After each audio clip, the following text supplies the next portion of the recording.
Hello ladies and gentlemen, Azzakye here. I'm going to be bringing to you a video, I'm going to bring doing a lore reading on the Conquerors played season 10, I believe? No, season 9. Might be season 10. I don't know. The Highland season. I'll be also reading a couple of the unit books from the season of Tyranny as well. But let's get this show on the road. So I got a lot of books here. These are relevant to the units. So this would be about the Outriders. Horse race 1. Souls ascend through rotten flesh. May the God of Shepherds bless you as you step into the land of return. It is the sanctuary of eternity, a paradise bereft of worries. Saffron blew away the sawdust and squinted at the board he had just finished. He thought for a while and added a small line of text to the bottom left corner. Walk 50 steps ahead, cross the river, turn left down the trail, and you will arrive at the land of return. Saffron rammed the board into the soil before him and whacked at it with his hammer, ensuring it was firmly stuck in the ground. Carrying the hammer on his shoulder, he looked closely at the witty words and smiled warily. Hey, we're leaving, old pal. It's indeed seemed like something a man would say, be it a new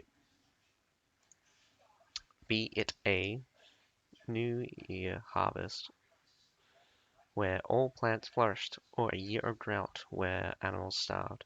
He always had a peculiar sense of humor. Taunting nature, we rely on fine weather, and it won't always be favorable for crops to grow well every year. The man chewed on his licorice leaf, green juice dripping from his, I think it's licorice, could be wrong. Uh, Green juice dripped from the corner of his mouth into his graying mustache. So, need to stock up on hay and prepare a shed. What if we still can't make it? Saffron expressed his concern. Then wait for the call from the God of Shepherds. Our souls will follow his songs to the far land of return. Sounds nice, but we'd just be waiting to die, won't we? Wouldn't we? Suspicion was written all over Saffron's face. Ha! That's right. We'll be waiting to die. Nothing we could do about it. The old man's once angular face was all wrinkled as he shook with laughter. This was how he repeatedly led nomads to avoid the call from the gods of shepherds, by moving from pasture to pasture or hoarding food and piling up hay. But he failed this time. He'd found the next patch of land to move to a while back, and it was pasture near Bixie. But before they could herd their cows and sheep there, the bitter winter caught up with them, and the remnant of their food that had long been taxed along the way couldn't stand the invasive cold and dampness. The God of Shepherds eventually came, quietly humming songs about return. The old man curled up inside a loose tent as the wind howled, and boiled in the pot with their last chunks of meat. He was burning up and bubbling on the bed. Fire too hot. Take it away. Spring. Is it spring? I've triumphed. I've triumphed? I've no. Spring. Is it spring? I've triumphed. I've triumphed. Hmm. Probably something like that. He suddenly fell quiet, and sat up calmly from the bed before gripping Saffron's hand. His frail, gangly body was perfectly straight as his eyes glistened. Live, Saffron. Live. Saffron looked into his eyes and nodded. The old man loosened his hand and laid back down. The wind outside the tent slowly quieted down, as did the snow. Saffron lowered his body and kissed the old man on his already hardened face. I promise, father. People kept dying during the raging snowstorm. Wow, this is a story all the way back. This is still a story contained from the snowstorm season, which went into the Northman season, which went into the season of Dynasty, and all the way on and so forth. But anyway, um, at first, Saffron would move the body out of the cave and bury them in the proper graves with tombstones. But near the end of winter, they would just numbly carry the dead to where the snow wasn't so deep and bury them in a shallow grave. It shouldn't be like this, he promised. We shouldn't have died honorably on the battlefield, not freezing to death in a cave. To hell with being nomads. This is our biggest mistake. Saffron holed up in the cave, trying his best to ignore the voices. The old man was wrong. How could it be? He was undefeatable. He would never be wrong. But those who died. Pastures. It'll be fine. Once we find pastures. Saffron comforted himself when the snowstorm finally passed. Different mounds had filled the forest, leaving only a few nomads leaning against trees. Against trees. They held their few sheep and looked at Saffron with their dead eyes. Saffron knows beneath which mound the old man was buried, but he felt that he couldn't leave this place in this state. So he picked up a board and hastily carved those words on it. Time to find pastures. Saffron wiped his face and muttered. Wow, that's actually a really good story. Horse Race 2. Saffron pushed aside the blocking branches and stepped on the pasture that the old man wished to see. A year ago, the merchant Molek brought word about the upcoming war in the south and told them of a northern city named Bixie. War in the south will reach here. Better be prepared for it. Molex held his mug. Why in the south? The borderlands is hardly a prosperous place. The old man squinted and topped himself up. There are always people hungry for power, fame, and fortune, or guided by fate. Guided by faith. And Conqueror's city happens to have them all. Faith? Not so much. Molex blew aside the foam on his mead. The Lords are afraid. They're fortifying their city walls and hoarding up food and hay, planning to lock themselves up inside their stone bastions. No wonder they were taxing us 4 times more. No, no wonder they were taxing us 4 times more. The old man went quiet for a while before taking a pull from his mug. You'll have to prepare more food and hay. I feel it will be an extremely chilly winter. Oh, how do you know? Molex glanced at the old man, brought his mug to his mouth. The god of shepherds told you again. We're nomads, and nomads listen to the god of shepherds. He's the messenger of life and the bringer of death. He brings our inevitable fate. The old man shook his bottle. More than half of the mead was gone. Nonsense. The Lords brings you death, and you fight for your own lives. Sarcasm was written all over Molek's face. Know how many people die in the Borderlands a year? The farmers work hard all year and will have a good harvest if the weather's fine. They should have had ample supply. They should have had abundant supplies, but the rest of their crops are taxed so that the knights and nobles can live a life of luxury. This was never about gods, but men. Molex drained his mead. You may be a nomad now, but you won't be a nomad forever. The old man turned his mug around. I understand, but I lead cows and sheep that need to graze, and people who are living and breathing. They've died once. They raised their heads in a sea of blood to take long breaths, crawled past piles of bones while engulfed in the stench of their dead friends, and finally saw green meadows and white clouds. Even if battle songs and horns still resounded in their minds, I will not let them go back to the battlefield.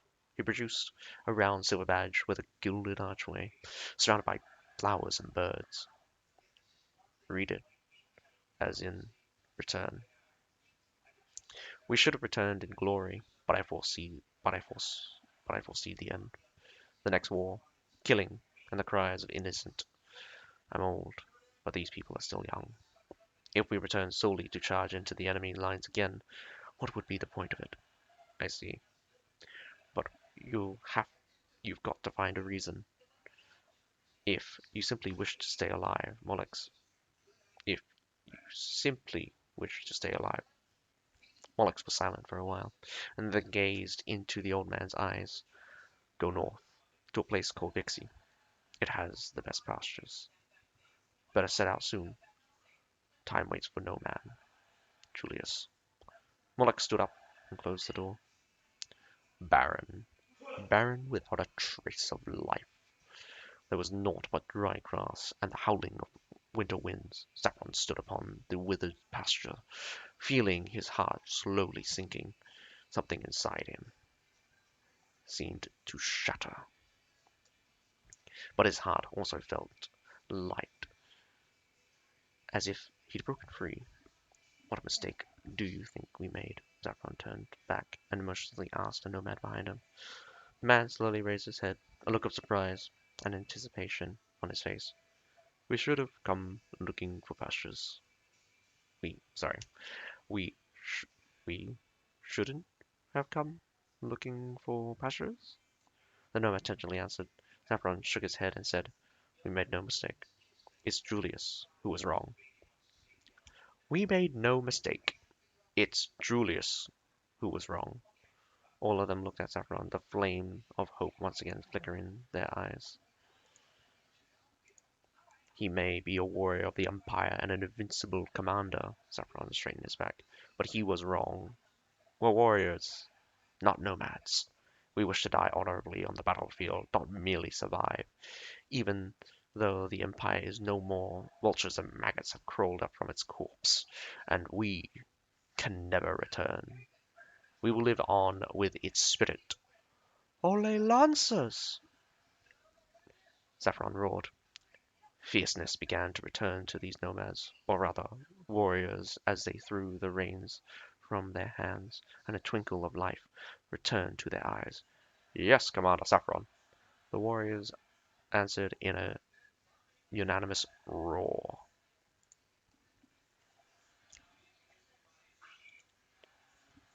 Horse Race 3.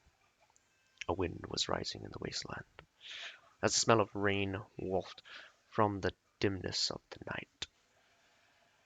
Harberly was wow, what a name! Harberly was riding a white steed that was sprinting like a lightning streak. He was the most excellent rider of Berwick, here to challenge the wasteland of despair. But an old man in grey stopped his white steed. Turn back! Up ahead is the land of the dead. The returned Nibelungen. Whoa, Nibelungen. Nibelungen. The returned Nibelungen. I'm going to say that. That's really hard. Listen. The deceased are crawling up from beneath the earth, groaning eagerly. It is the longing for their lost souls as they roam in limbo, lament, played with utter despair. Aberley looked up haughtily, his young eyes brimming with vitality, pride, and defiance. I am Harberley, the most excellent rider of Berwick. On my left hand is the eternal white flame, symbolizing the undying loyalty of my people. Fastened on my belt is a sharp sword bestowed by Odin to fight any predicament that may lie ahead. The white steed is Naragug, Naragug, Naragug, representing the disposition and will of a king. I shall break through the mist and reach the other end. Then the man proceeded to ride into the dark night, the eternal white flame flickering as Naragug let out a thunderous neigh. The old man in grey stood and heaved a sigh. The eternal white flame shall vanish. The blade of Odin is rusted. The white steed neighed, not for his valor, but in fear.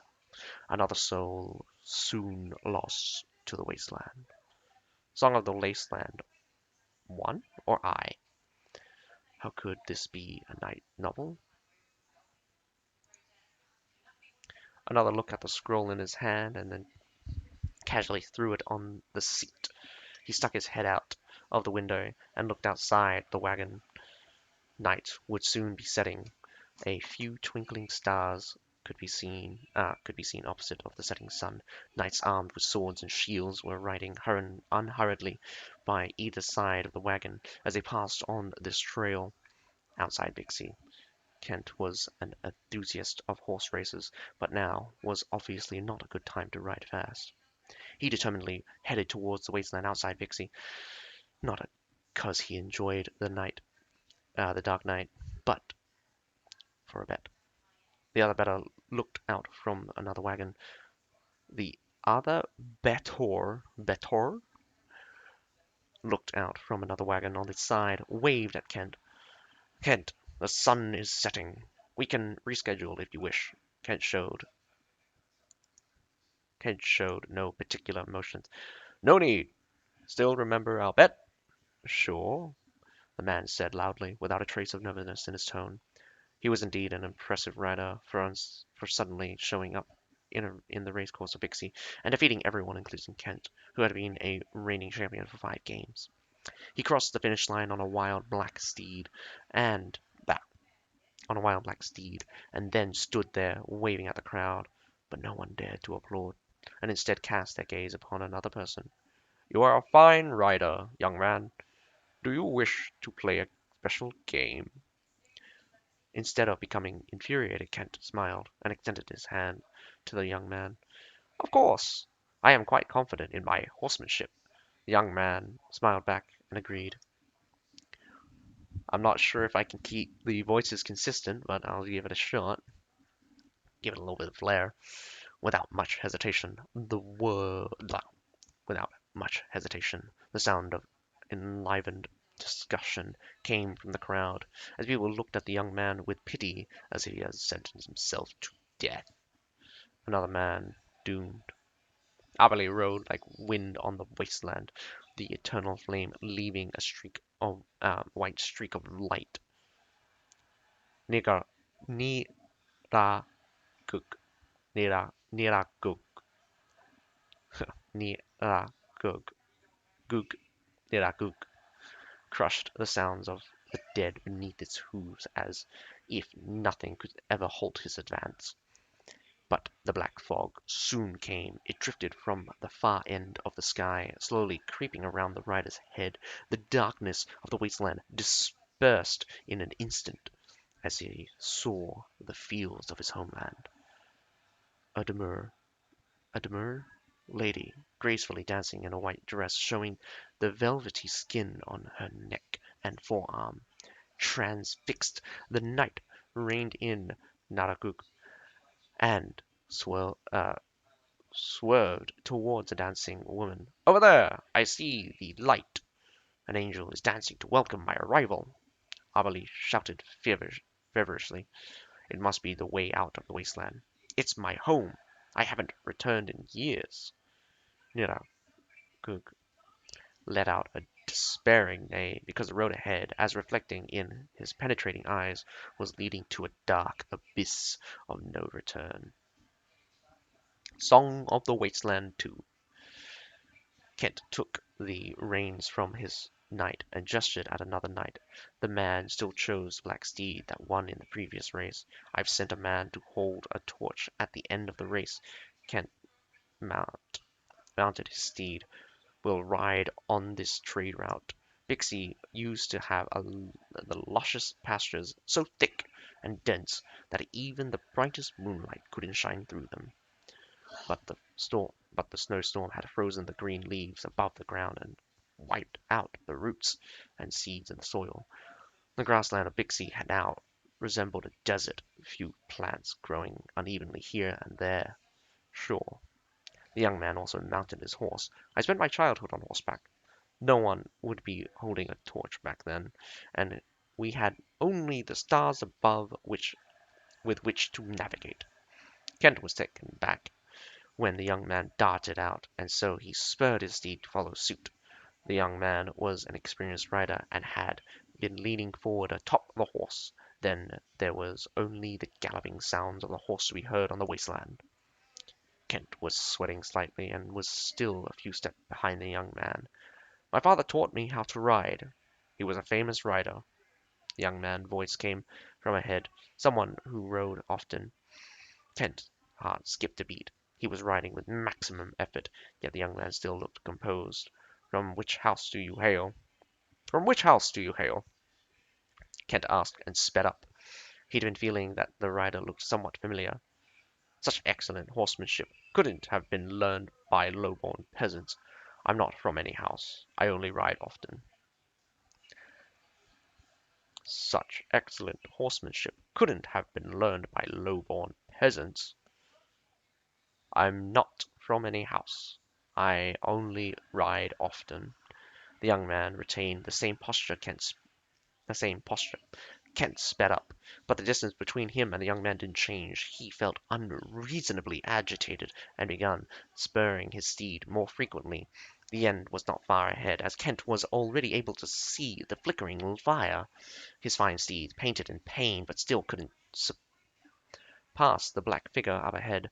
About 100 paces before the end of the race, the tortured horse was finally liberated from its suffering. It fell into the ground, stirring up sand and dirt. The young man reined in his steed, sat straight, and looked at the fallen horse without emotion. Kent crawled out from beneath it, covered in dust and disheveled.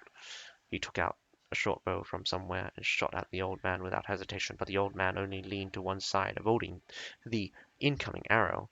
Moonlight shone upon the wasteland, and the man sitting atop his black steed. Kent finally remembered why the young man felt so familiar.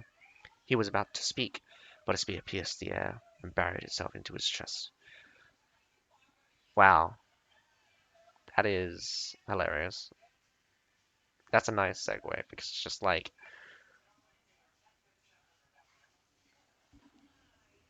it's the Outriders, fast, and they throw spears. Well, javelins. Yeah, but a spear pierced the air and buried itself into his chest.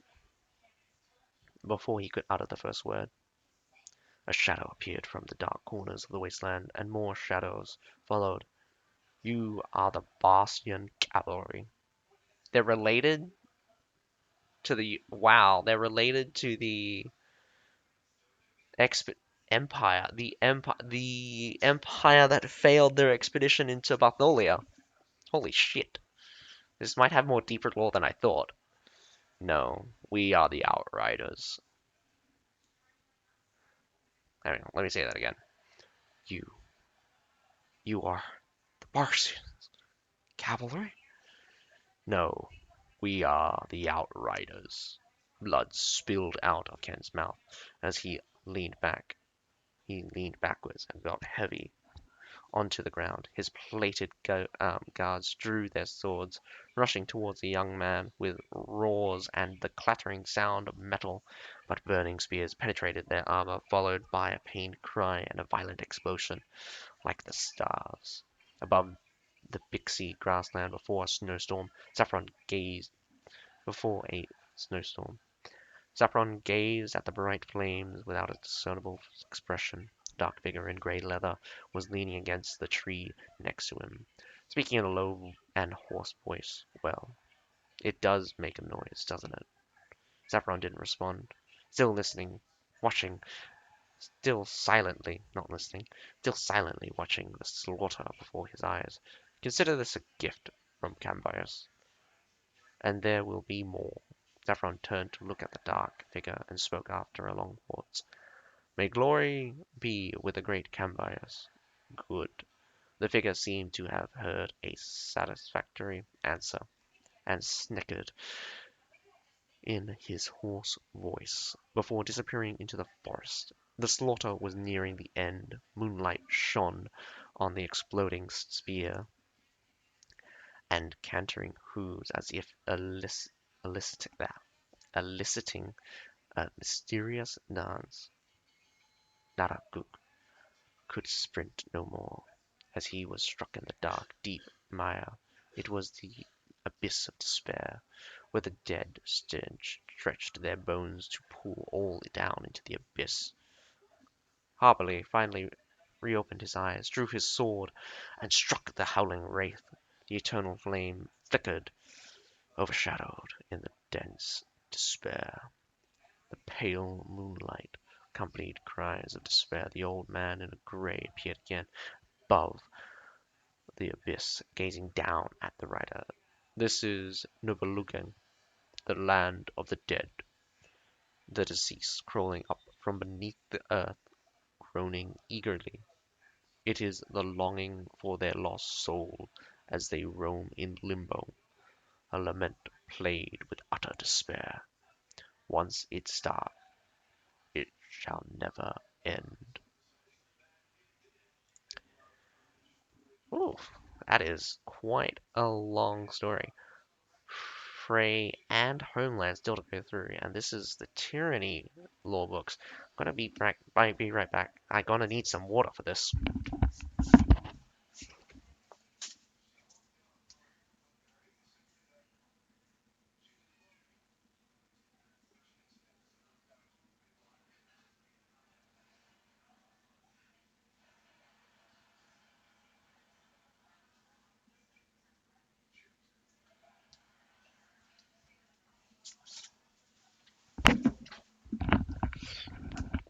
They're quite incredible.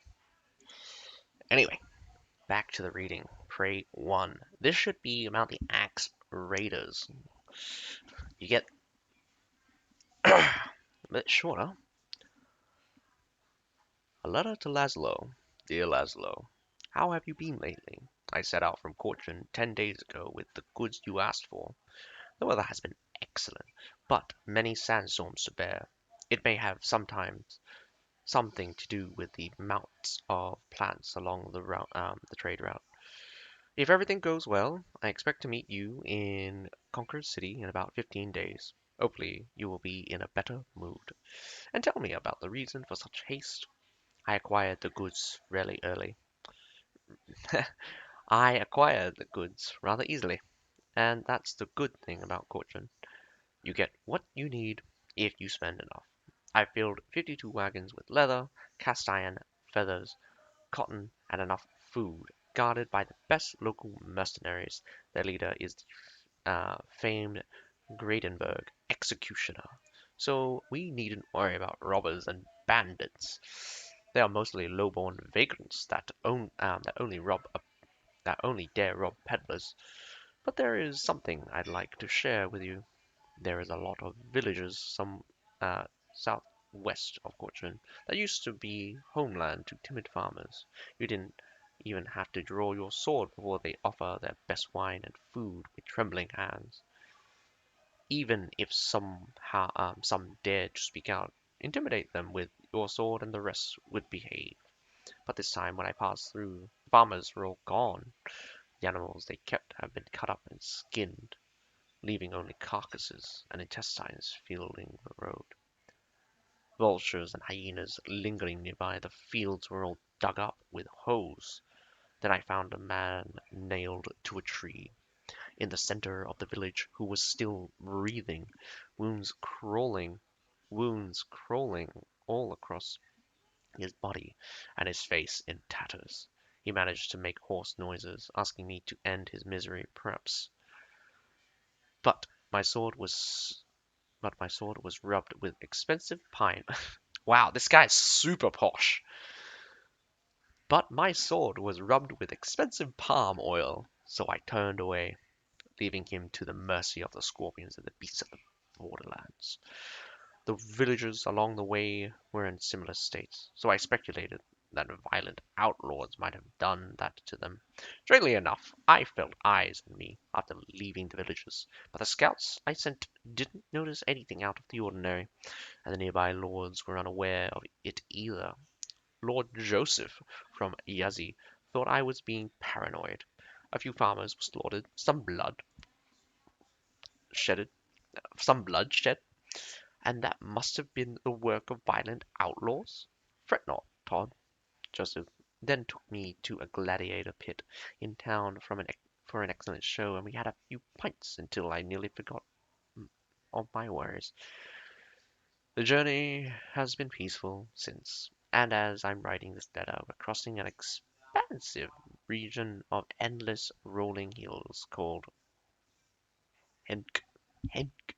A local guide told us that it's the fastest route to Conqueror City, but devils often appear from behind the yellow mound. It surely is a silly lie, but it doesn't make dreadfully it does become dreadfully silent here, and nothing grows nearby.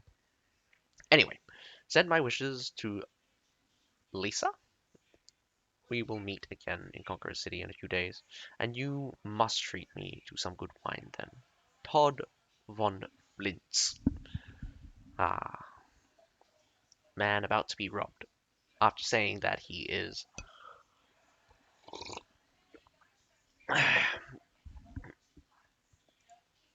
after saying he's not gonna be robbed. Pray to. Laszlo held a letter from Todd von Flint's in his hand. Beside him was a corpse nailed to a wooden post, shriveled up under the scorching sunlight with lacerations all over his body. He didn't notice anything strange until 3 days after he lost contact with Todd, so he brought his team to search along the way. Finally found this. His guard, Grant, stood up from near the body. His pale face. Any ideas? A grim expression on Laszlo's face. I don't think it was done by swords. The wounds seemed to be from axes. He seems hesitant and handed over a piece of chainmail to Laszlo. Whoever did it was strong, very strong, breaking the armor and slashing him in an instant. A sword couldn't have caused such severe laceration. Grant then acted out how an axe would strike, but uh, who is this possible? But who is this possible? Wow, what bad English. The structure is just like,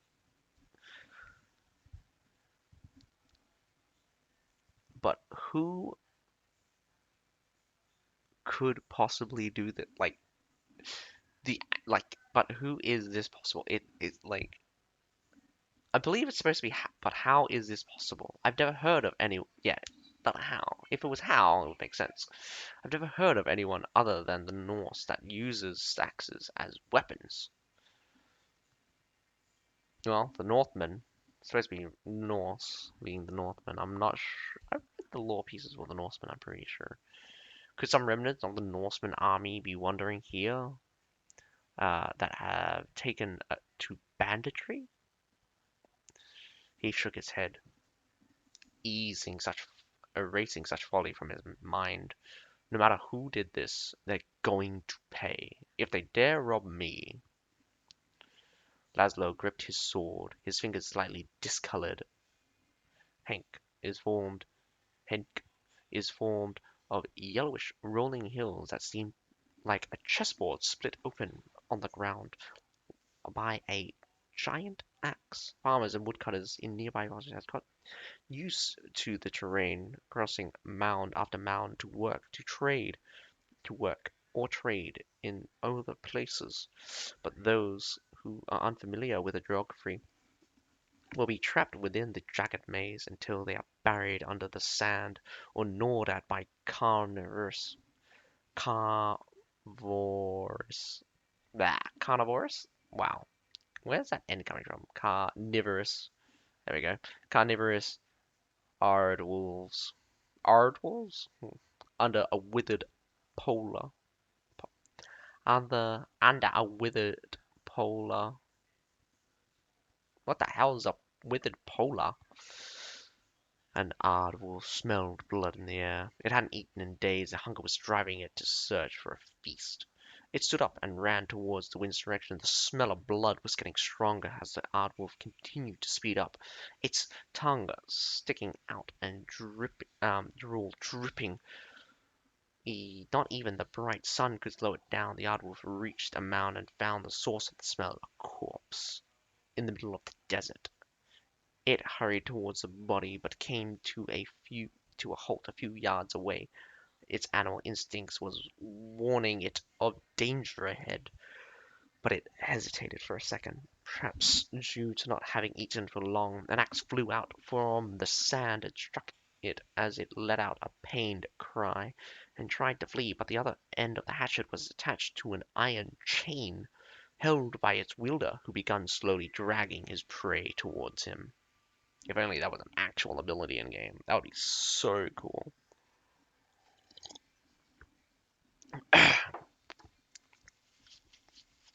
Any booming take? I'm all down for a chain unit. Just have them have a weapon on the chain. Have them chain and sickle. Chain and sickle. Do it. Do it. They bind their opponents and drag them towards them. Be super, super cool. The Aardwolves bared its fangs and it pounced at the man despite the chained axe in its body, but another axe flew out, cutting its muzzle and burrowing itself deep into its skull. The Aardwolf fell heavily, stirring up dirt and sand, its eyes wide open, gazing at the sun above. The man pulled out the axe from the dead Aardwolf. When the sand and dirt nearby moved, more people in similar outfits stood up. They were wearing thick, yellowish garment with thick scarves covering their heads and mouths, a pair of axe in each hand, iron chains crawling up their muscular body. Drew, are you certain Laszlo will come? We've been here for 3 days. Drew sheathed his axe while coiling up the chain back onto his arm and then gazing down. He will. He needs these goods. It's very hard to find enough resources near Conqueror City, but not Conqueror City. But how could it be? Damble was obviously perplexed. That's the center of the borderland. Drew didn't answer. Instead, he pushed the Aardwolf down the other side of the hill. Don't throw it yet, Drew. We can still eat that. Watch the cask rolling down the hill. Worry not. We'll get more to eat after this. Laszlo's life is worth quite some food. Even meat, perhaps. Drew said as he kicked up sand to cover the blood left by the Aardwolf. Meat? Everyone there swallowed their drool as it had been gone. Has been ages since the last time they had feasted on meat. After the famine, local laws increased their taxes and took every household little remaining food. Meat reminded them of the days before the famine, when they were ordinary farmers, workers, and woodcutters, living contentedly. Even though not very wealthy, they could occasionally sit around a fireplace, listening to the sound of meat searing in the pan. Drew stood upon the hill gazing into the distance. He didn't drool for meat, but he didn't dislike it either. There was something more important he had to do. Goodness, I am already exhausted. It's 38 minutes right now. Jeez. Prey 3. Laszlo. Laszlo didn't bring many guards with him, even though there were often bandits in the borderlands. He didn't think the ill-equipped robbers could pose much of a threat to him. Grant and his team of plated knights were enough to handle most enemies. The harrowing death of the messenger didn't invoke any fear in him. He was only somewhat anxious as more threats came from the other place. Grant found more bodies along the way that were in similar state as the messengers. He began to feel that something was off. These bodies seemed to be luring us someplace. There's not much time left. We haven't heard from the cities in the south, so they've probably been captured while we're still in the dark about our own enemy. Aha. While we're still in the dark about who our enemy is. A stern look appeared on Laszlo's face. I heard that he is about to reach Conqueror City and become the new king. Laszlo roared ruthlessly. at the bodies along the way. That's why I need the goods. House Laszlo isn't very influential, but I still don't wish that our family glory ends with me. Grant was silent, not expecting that the situation had deteriorated to this extent. He wasn't particularly concerned about the rumors about the southern cities. The lords were independent of each other, but they would always keep enough guardian knights, as they were the basis of their ah, as they were the basis of their power in the borderlands. The lord of the nearby states had become agitated. They hoarded up resources and extorted as much food as possible from nearby villages to prepare for war. But Grant had no fear. He was a loyal knight of House Laszlo, ready to advance into the battlefield. He'd wear fine iron armor and carry his shield and sword, pledging to glory. But a sudden noise jolted Grant out of his thoughts. A hatchet whooshed towards him, but years of sword training had given Grant extraordinary reflexes. He covered his vulnerable neck with his hand, blocking the flying axe while drawing his sword. The whirling axe thwarted against the shiny white vambrace and fell to the ground. "Protect Sir Laszlo!" Grant shouted. The other guards soon realized the situation they were in and drew their weapons. But what happened next caught them off guard. Axes came flying like a swarm of locusts, and some guards were hit in the neck and instantly killed. Killed instantly, Grant rushed forward, and before Laszlo and blocking a flying hatchet. It was only then that he noticed each of these axes was attached to an iron chain. Grant impaled an enemy that leaped over holding his chain. But more enemies were jumping out from behind the mounds and dunes, charging towards them with their axes held high. Laszlo face paled, regretting that he hadn't brought more knights with him. Even slaying a few enemies, Grant realized that these men in Yoda's guards weren't trained soldiers, but a hastily assembled squad. Still, dealing with a huge number of enemies with sharp hatchet isn't all that easy. "Halt!" Grant yelled. They all stopped for a second, casting a glance at the fighting crowd. Drew waved a hand and everybody stopped, restoring peace for a brief moment. Drew gazed at Grant. "I'm dueling you and betting all our lives." Grant looked into Drew's I'm dueling you and betting all our lives. Grant looked into Drew's eyes and greeted him as a knight. He thought he must have lost it, treating a group that seems to be bandits as knights, but Drew looked him up and down, returning a standard knight's greeting. Captains Grant of House Laszlo, Drew, leader of the Axe Raiders. Grant looked grim as he gripped his sword and with both hands, holding it in a standard plow pose. Plow? Plow? I don't I don't know. Drew simply placed his axe by either side of his body. The no stance pose. This when you have your arms by your side, that's the no stance. That's what I remember at least. After a short confrontation, Grant tentatively launched an attack. Drew blocked his two-handed sword blow as the two soon began their fight. Grant was feeling more confident. The other man didn't fully understand his weapon and was merely wielding his with pure strength. A few blows and Grant soon had the upper hand. He fended off Drew's axe and slashed at his body. As usual, Grant withdrew his sword and greeted as a knight, but before he could speak the words about victory, he felt a heavy blow striking his neck. He pulled out the sharp hatchet, helplessly trying to stop the gushing bleeding. I am no knight." "Wow. Wow." Drew stared at Grant humorously and spoke with a hoarse voice. Drew ignored Grant, who was now lying on the ground, and walked directly towards the stupefied Laszlo. He took off his mask, showing a face covered in scars, a horrifying smile on his... Whoa!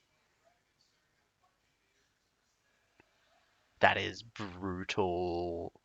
The reveal here is really, really dark because when it's implying.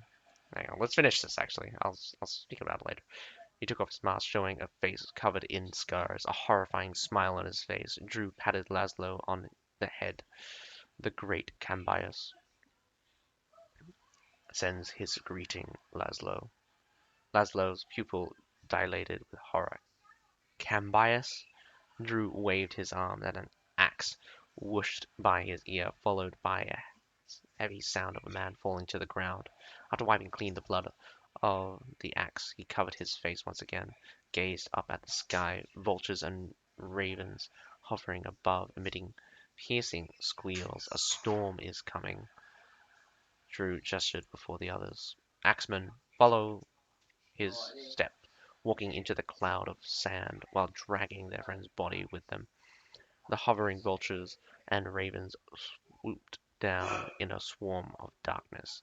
War had already begun. So that is super dark and pretty good reveal. Um, what's important here is their friend, his friend, God,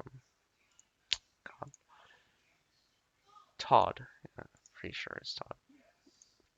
Super posh.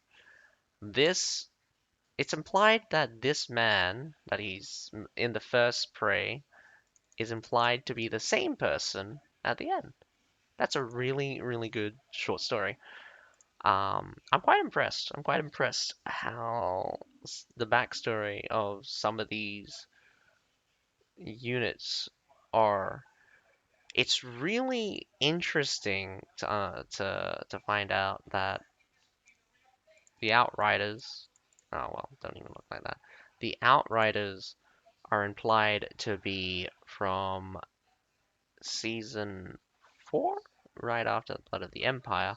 They're implied to be related to the Barcian Empire, probably during the expedition during the expedition season. They're implied to be the cavalry, and if you don't remember what happened, the cavalry gets decimated at one point, I believe. But anyway, the axe raiders, just regular farmers, just getting torn up by war. Not sure, not sure who's performing the atrocities, but definitely seem very weird that I'm assuming the noblemen are doing the atrocities, but maybe it's a maybe it's many sides in the war. Cambias seems to be who they follow, so interesting that Cambias here is has gathered them up.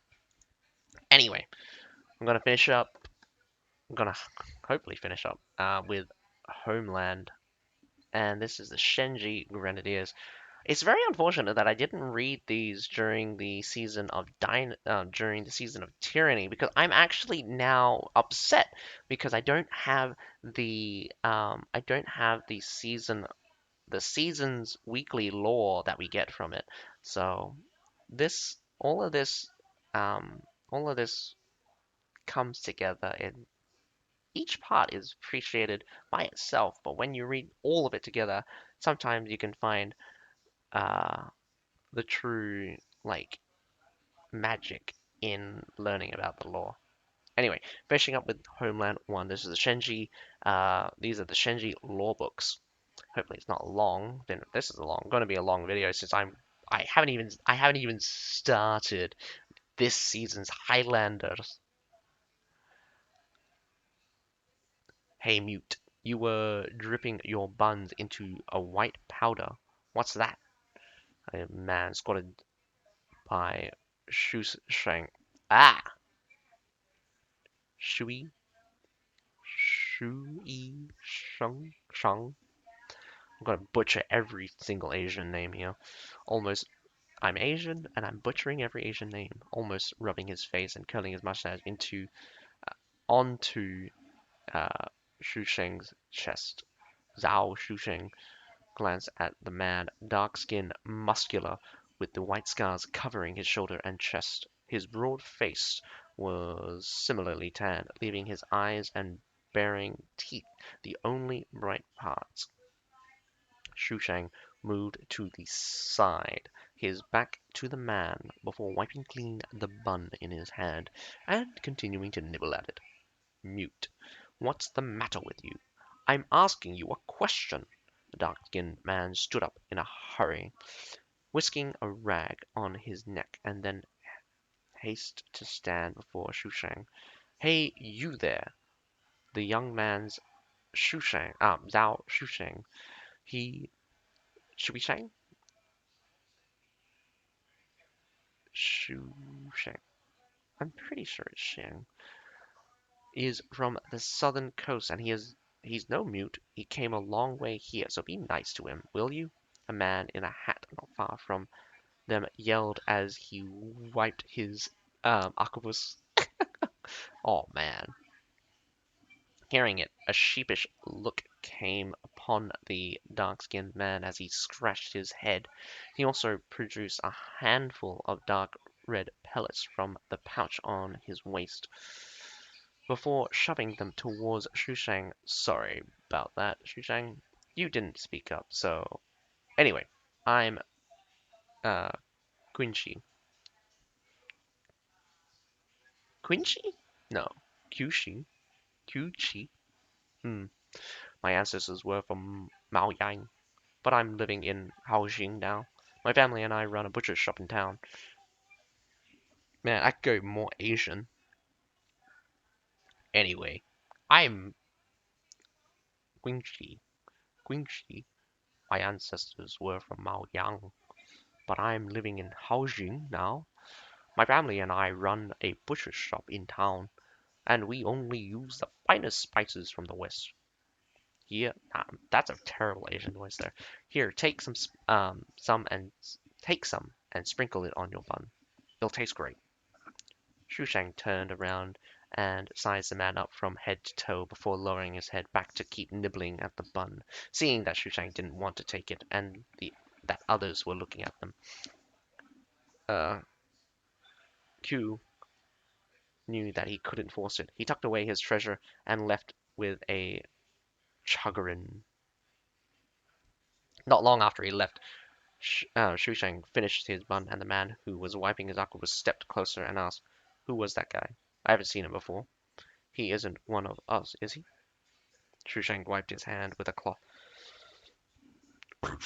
He looked out of his inner pockets and unhurriedly sipped from his water skin. He claimed to be from Haoxing, probably a scout of Guian. That's bizarre. Why would their scouts come to our kitchen in Yan? There's nothing strange with that. Guian is in uh, Guangzhou. Guangzhou? Guangzhou? Guangzhou? Nah. Guan. Zhong. Zhong. Zhong? Not many curiosities there. He just asked me what salt was. He'd probably never seen refined salt before. Shushang cleaned up and stood up, stretching his arms and saying, "No need to dwell on it. We have a long way ahead of us. Pack your things. I think we're about to get back on the road. Traveling west past uh, Quin... Oh, Jesus Christ. Quin... Qinguan... Qinguan to Aliang will be further than... will be further from home." Alright. Introduction to the Shenji Grenadiers.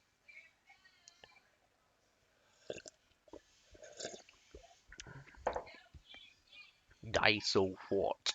We're actually on the other side of it, Shusi muttered to himself. Shuishang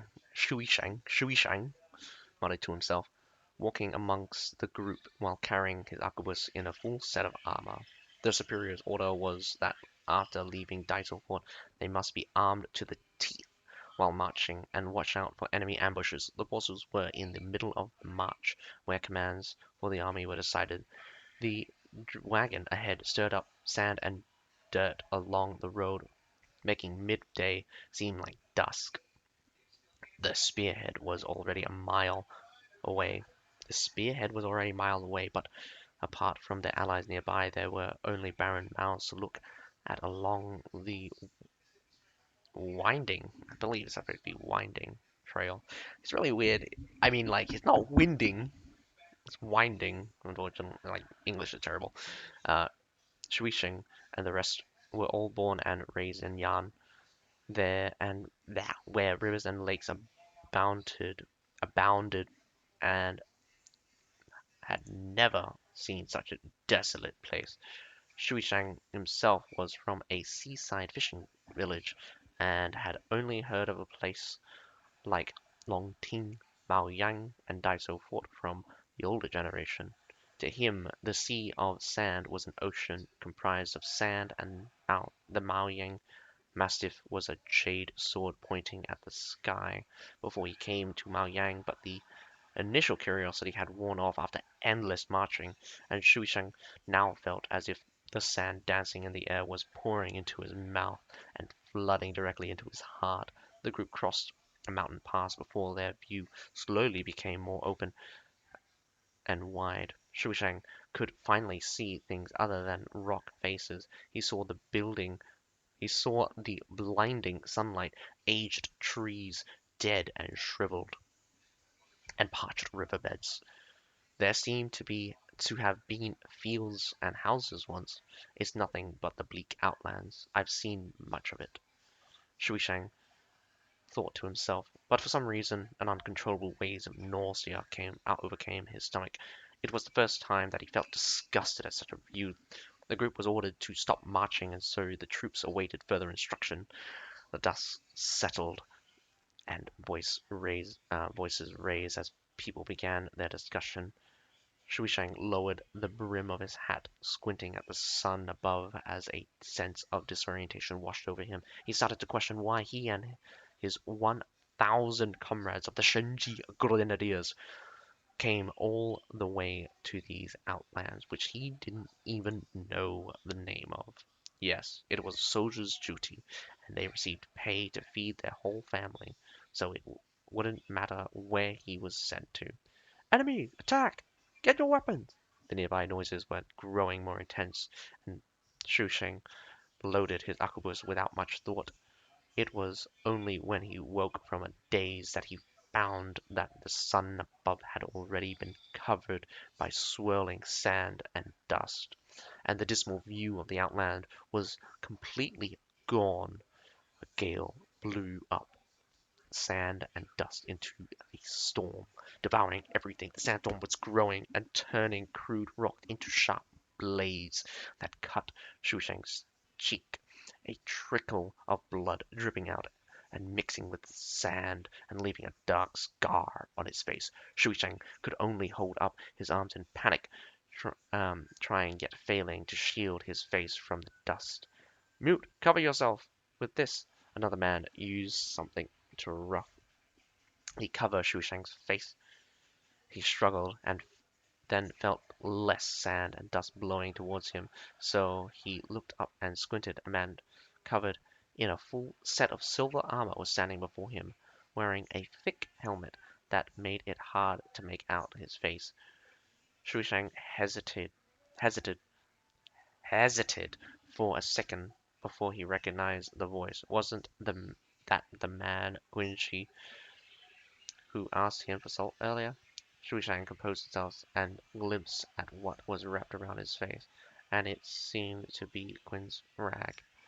Once Shuishang realized that, he quickly tugged the rag that was either brown or black off his face before putting on his own jacket. I have my own. He shoved his rag back at Quinn and asked, You're from the Madao Battalion. What are you doing here? Where is your formation? You coward! Have you even fought before? Stop talking nonsense. Became irritated and seeing that Shoestring refused his offer, and so he grabbed the rag back and shouted at the other man, who was striding away and disappearing into the sand. Interesting. That's interesting. This sounds like the Shenji Grenadiers are going to get fucked.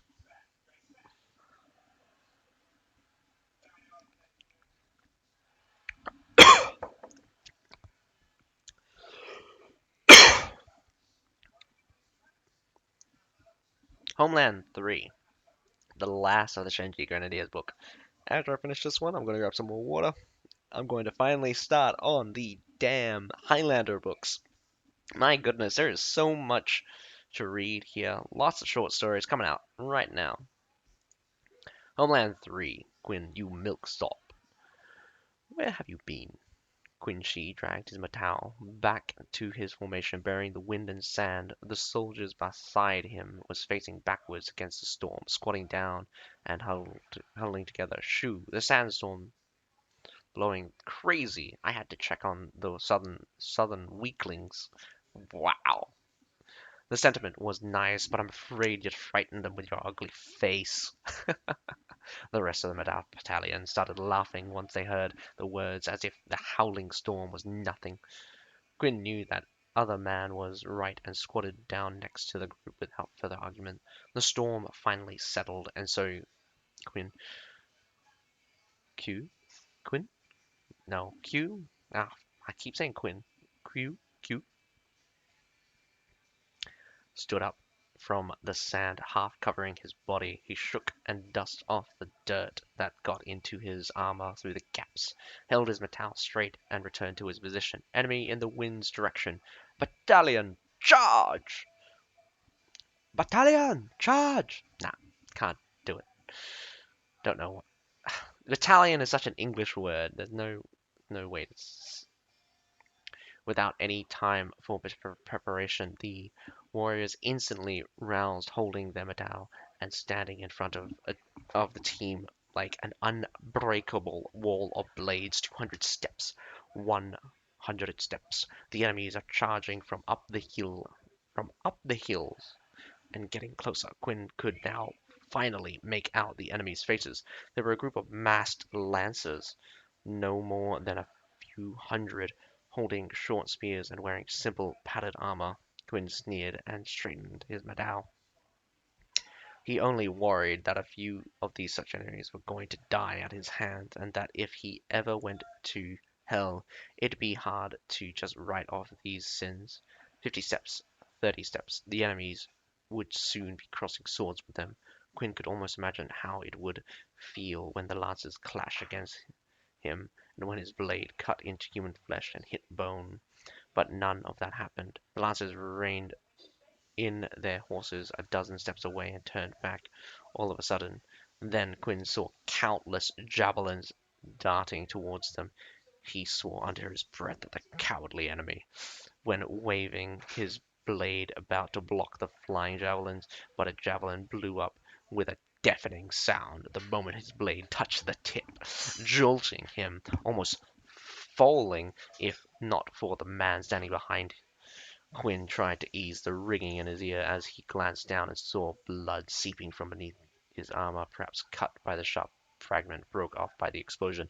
The lancers were almost at his face when he let out a shout and pushed one step forward with the others, trying to slash at the conniving bastard, but the knees fell unnaturally weak. Shenji Grenadiers! It was a command that he'd never heard before, and even the voice sounded unfamiliar. Upon the command, a row of black balls flew past Quinn's head before exploding along with the enemy ranks. With a thunderous sound, some fell, some sprung up. The masked lancers scattered in panic. Madao, move! Shenji, fire!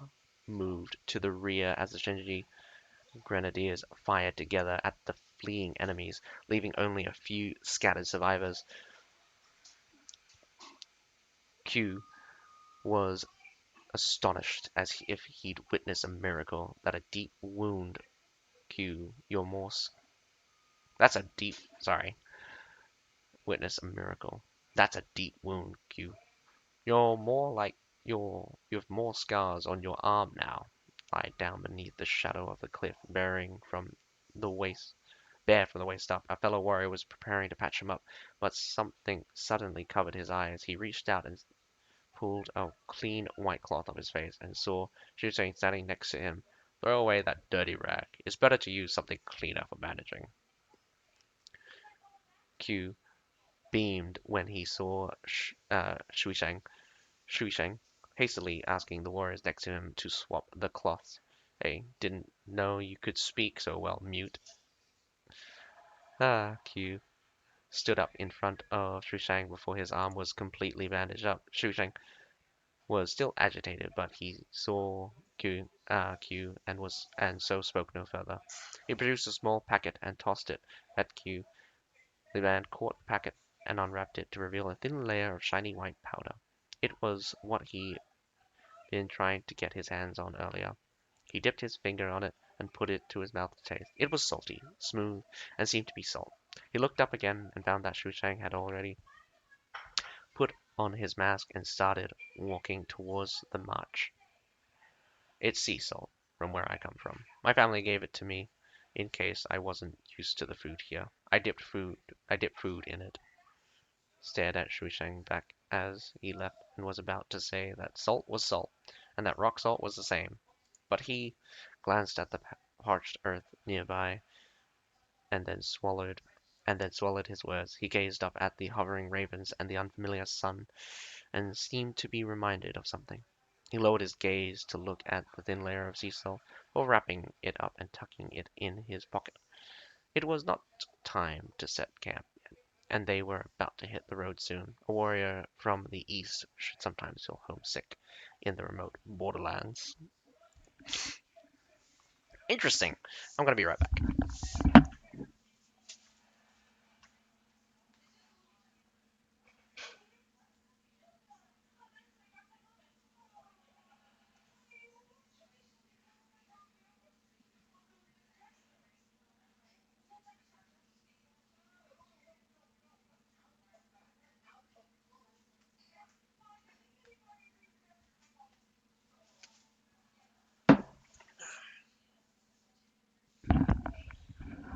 That's interesting. So, cool battle happened between the Badao Battalion and the Outriders, with the Shenji Grenadiers providing support. Really, they were the MVP of that battle, apparently. Grenade toss with the guns gunning down the Outriders. It's very fascinating as well, since Outriders are classically, right now, really good against the Badaos. So that's no surprise there. Anyway, wow, what a long ass that one was. I'm going to sell these books, mainly because that is all. From the Age of Tyranny, anyway. Quite amazing. A little bit sad to sell these books, but that is all from the Age of Tyranny. It's very unfortunate I can't read to you the weeklies, but I do have the start of Highlander now. So it'll be interesting to see if these books have anything to do with what came before. So we must continue. Probably going to be another hour plus another 30 minutes for the rest of it. So I'm going to give this video is going to be very long, but I hope you bear with me. Anyway, continuing on. Pipers! Going to be probably very, very short. No one will ever forget the great sacrifice the Pipers made. They blew the war song, which instilled the Celtic revolt with endless resolve. Rupert Clare? Barclay, King of Geltland, King of Geltland, Hand of Destiny, in a tavern in Greek. Okay, I'll stop that. Man, I can't keep that up for very long. In a tavern in Greek George, a town in the northern part of Keltland, was a tavern called Pipers. Here, people gathered together to drink, dance, and make merry as the bagpipers played ballads. Friends care for a story, a drunken man said while leaning back in his chair. Just my throat's parched. A whiskey would help. No one wants to hear your stories, one of the youngsters who were dancing roared. But can't let you run dry. Car, carries? Carries. Give the man a whiskey. Put it on my tab. Gerries poured a glass of whiskey from a wooden barrel and gave it to the man. Have your fill, Brian. Today is the 10th anniversary of our defeat of the Wellish,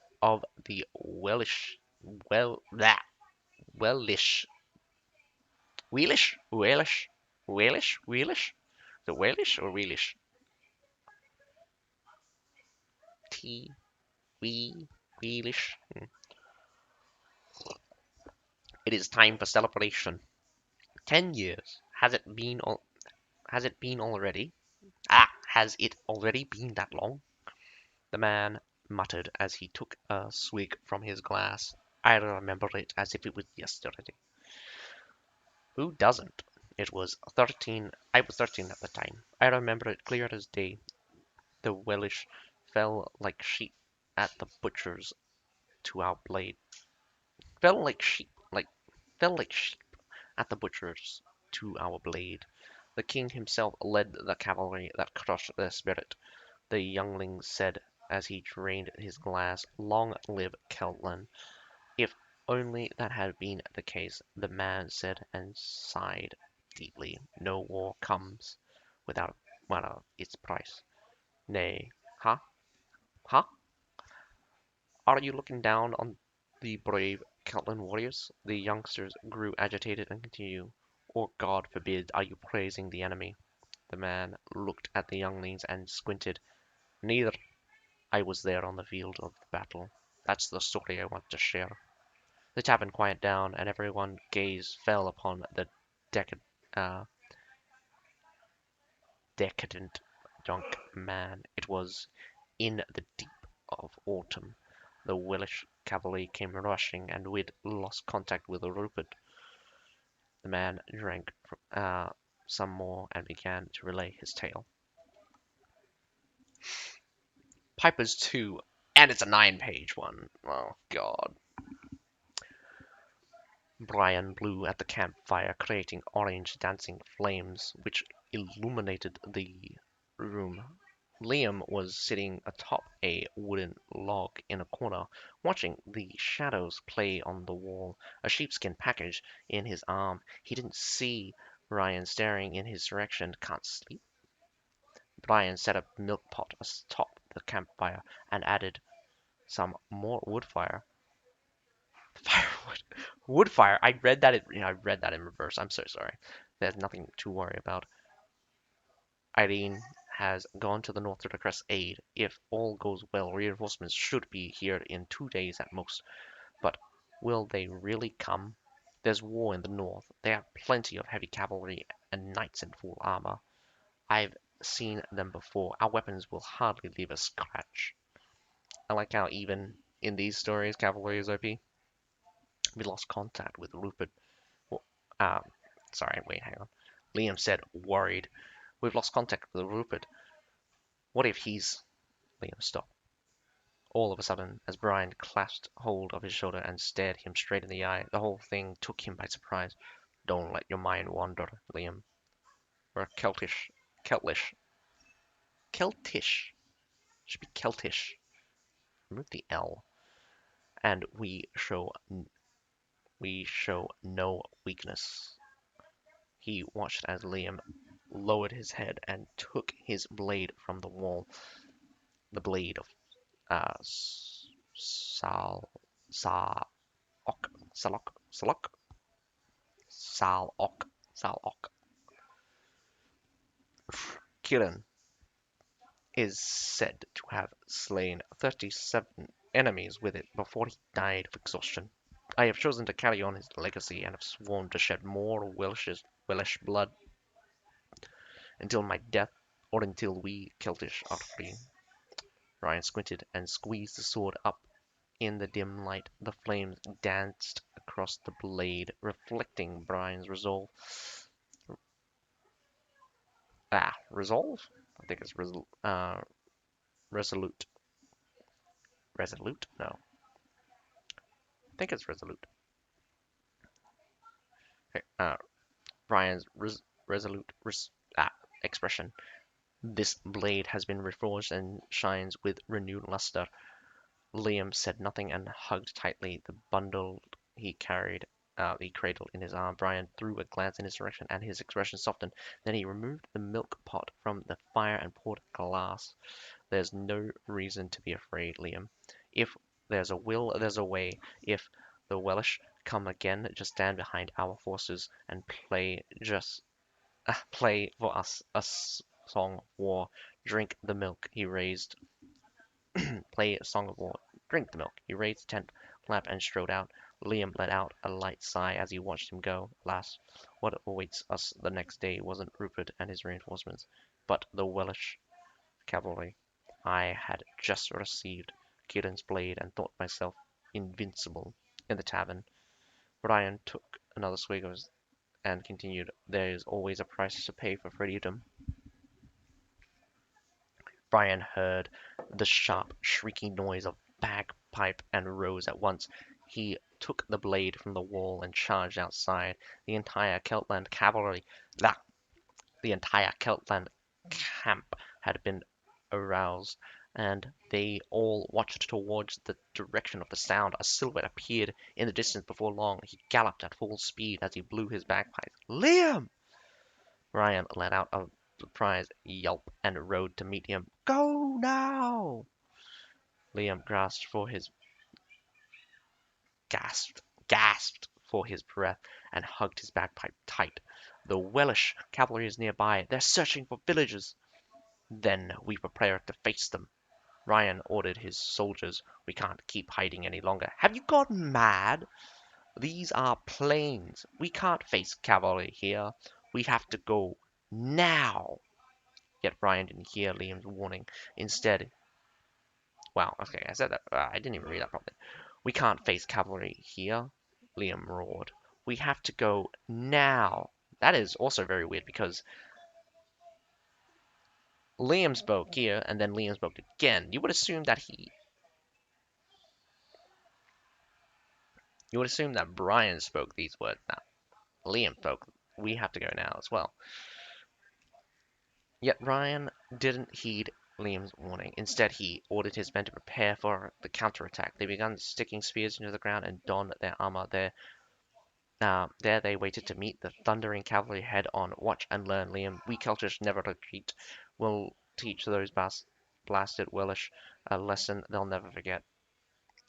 Ryan drew the blade of Salok and placed himself at the forefront. "It wasn't until the cavalry came galloping towards us that I realized that war upon me." Ryan set down his glass and looked around the tavern. Evening had come, and the faint sound of bagpipes could be heard in the distance. "Keep formation! Raise your spears!" Brian shouted at the top of his lungs. His palms were sweating, yet he held himself straight and stared in the cavalry's direction. As the cavalry and their banners crossed the horizon, Ryan saw rows upon rows of enemies, their armor shining brightly in the sun. Forward they galloped like the surging tide. Liam began blowing a sharp, ear-piercing sound on his bagpipe. The fearless Celtland warriors raised the spear butts still in the ground, creating a dense wall before them. Like a dam, they stood poised to break the tide. The first wave came crushing against them, their momentum weakening slightly. Blood sprayed freely as the two forces clashed, painting red the green grass. The defenders had suffered a mighty blow, yet stood steadfast and still. The cavalry came wave after wave, a second time, a third time. On it went until cracks began appearing in the defenses, leaving gushes of blood where defenders had once stood. "Halt!" Brian roared on the top of his lung as he decapitated a Welland warrior. But their resistance was futile. The Celtland warriors were brave enough for 10 men, but the enemy had them outnumbered. "Retreat!" Liam shrieked as he blocked a sword thrust aimed at Rain. "No, I'll invite till death takes me." "Don't be a..." Brian's eyes were red with rage. "Don't be a fool. That would be a meaningless death." Liam roared. He stopped defending Brian and instead began piping on his right. Shrill, ear-piercing tunes resounded, and the Celtland warrior began retreating towards the forest. The dam stemming the raging tide had broken. Brian and Liam also retreated into the forest under the protection of a few Outland warriors. Coward, Liam! I thought you'd grown wiser after Kieran's death, yet you still chose to escape! Brian roared in fury. Liam didn't respond. Instead, he lowered his head as usual. However, when Brian gazed upon the battle outside, he deflated like a popped balloon. The plains were stacked high with corpses from both sides. Brian thought about what Kieran had said about freedom. A price must be paid for freedom. But the Welsh didn't give him time to ponder. They charged right towards the forest in an attempt to eliminate the remaining soldiers. The Welsh kind of come out of nowhere. It feels like tyranny and the story ends in tyranny. So this Highland season definitely does seem to have a disconnected lore. Doesn't seem to have any relationship to the previous seasons. So continuing. So this is like a new story. Kind of a bit jarring after getting so many references from the Tyranny books. But anyway, Pipers 3. Liam couldn't recall when he had learned to play the bagpipes, only that it had been before the revolt began. At the time, Kieran, Brian, and he had led a harsh life under the Welsh oppression. The only thing that brought him some manner of comfort was the sound of the bagpipes in the night. It hadn't been until Rupert began the uprising that they realized just how much they yearned for freedom. Kieran and Brian were both sturdy builds and quickly mastered the art of the sword. Liam, on the other hand, was weak and failed to pass the trial. Instead, he joined the Bastion, those resisting the Welsh owing to his skill with the bagpipe. Kieran and Brian would often taunt him, saying that standing on the back line was perfect for a Celtish coward. Just cower behind the rest of us and we'll shield you. Kieran and Brian often said as they patted his shoulder. He didn't seem to take any of this to heart, as it was the honest truth. But it was time for a change. He had to do something. Brian had kneeled in pain upon Kieran's death and roared for blood to be repaid in blood, but not Liam. He had secluded himself atop a mountain, playing his pipe, while his tears flowed free. He didn't often express emotions before others, but he felt the pain in his very bones.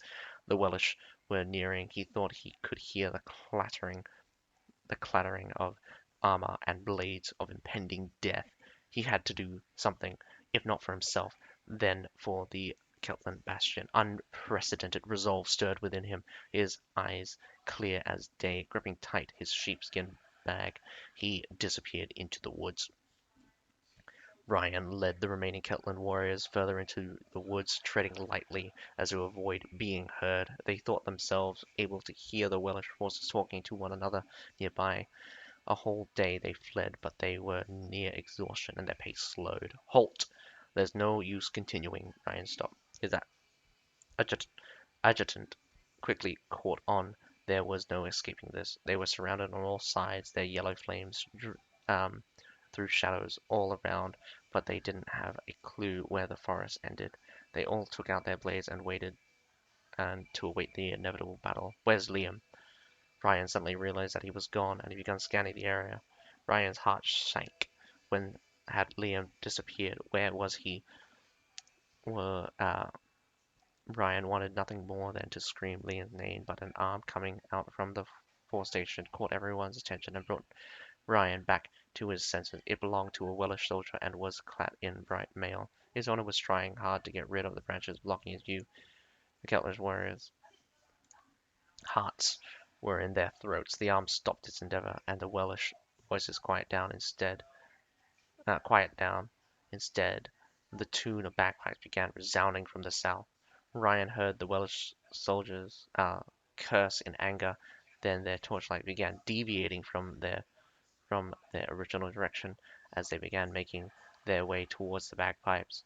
Ryan and his warriors stood dead silent and watched as the arm retreated back into the vegetation.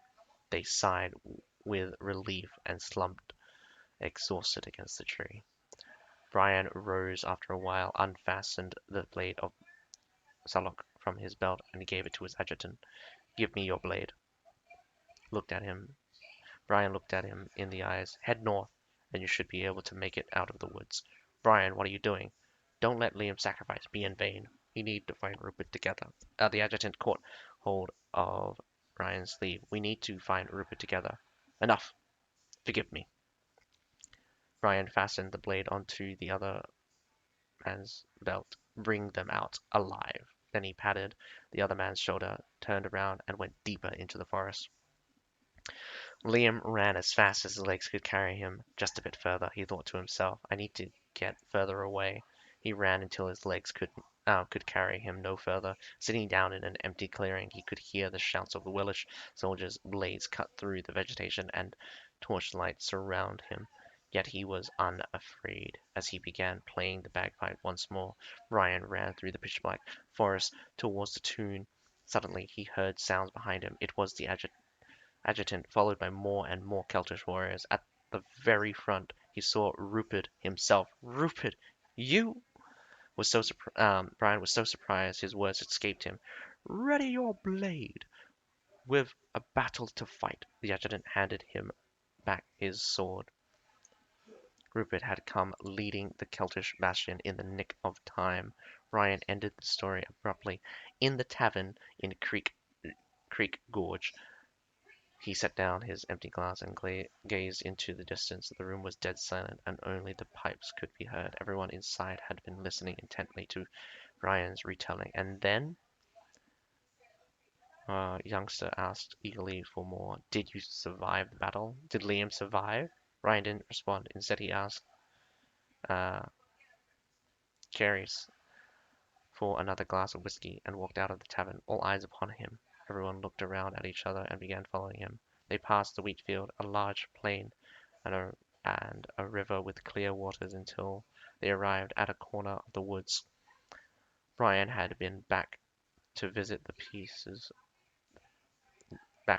this piece of woods on this very day for the past 10 years. As he closed his eyes, he thought he could hear the sound of Liam playing the bagpipes in the wind.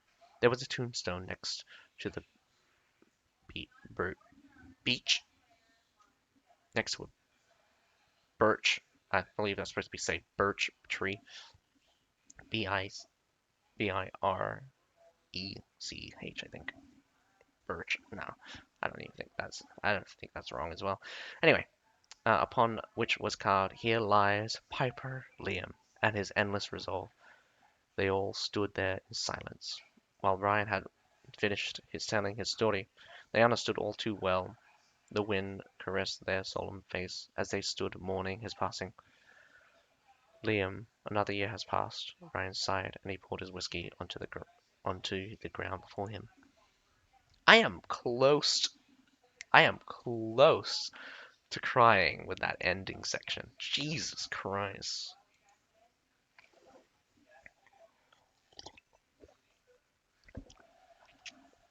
Ugh. Highland Audio 1. So we've just finished up the Bagpipers. This one is the Claymores now. To the Great Angus, Rupert has made it to the Ultian Plains and will be heading towards the Northern Clan in a few days. You must bring him to safety before the Welllanders. Wow, Welllanders now find him. This is the Cazeland, Cazeland, ah, Cazeland Bastion's last chance. We must persuade the Northerners at any cost. We're veteran warriors who could serve as a solid line of defense, but beware, you must move along the mountains to avoid the Welllanders. I've received information that they are stationed near the mountain, and I don't know how many they are.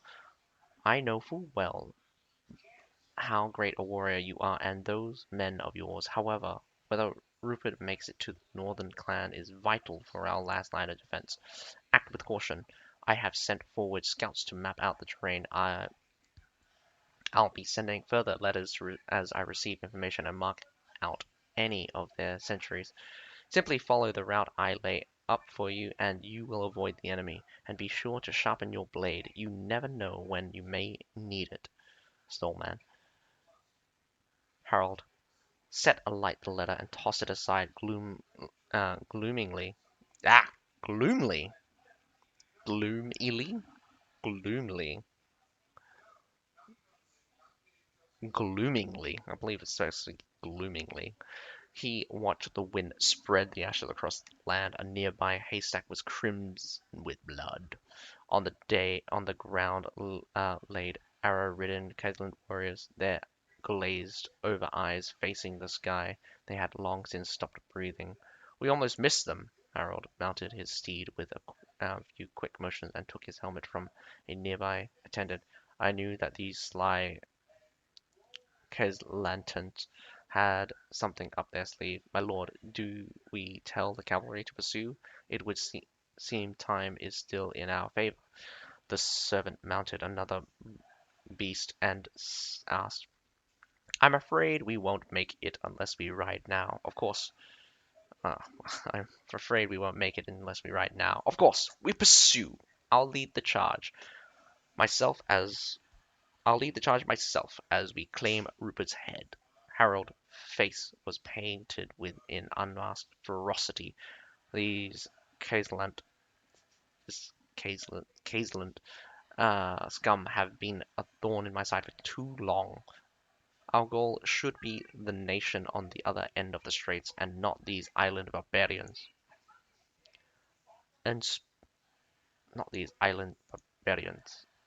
Harold donned his helmet and spoke through the gap of his visor.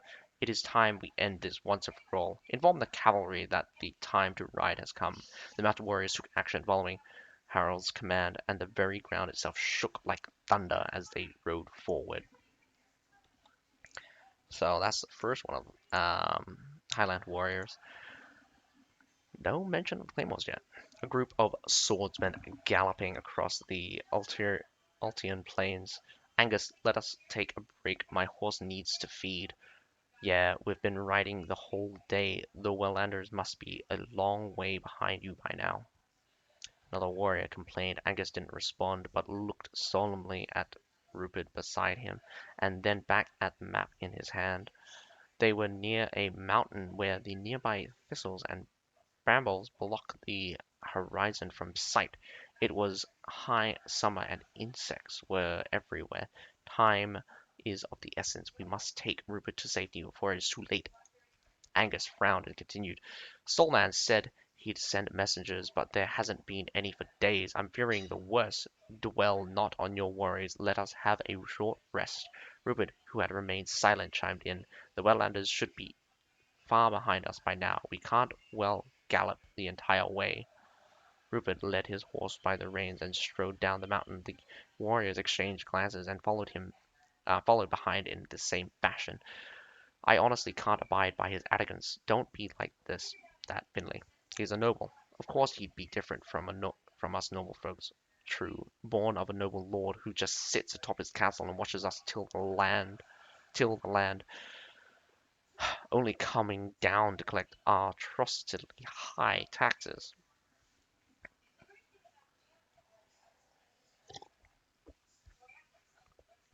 The warrior muttered to each other. And now he needs our protection? Honestly, can he even ride, or can't he tell the way? That's enough, Angus snarled. The Highlanders are our enemies, whether farmer or noble. We all fight for Caitland. You're the boss, Finley said and shrugged. You say charge, we charge. I just don't care for nobility. Honestly, we'll be able to crush those blasted Highlanders with or without him.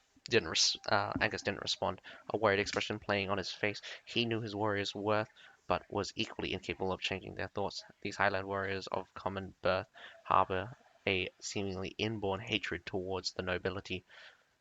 The Caitletons have always been a people with an unyielding spirit.